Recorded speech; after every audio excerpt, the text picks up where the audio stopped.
पुरय नमः।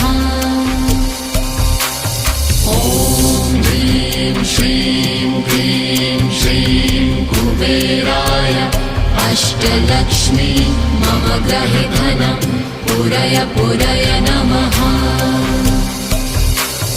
ॐ ह्रीं श्रीं क्लीं श्रीं कुबेराय अष्टलक्ष्मी मम गृहे धनं पुरय नमः।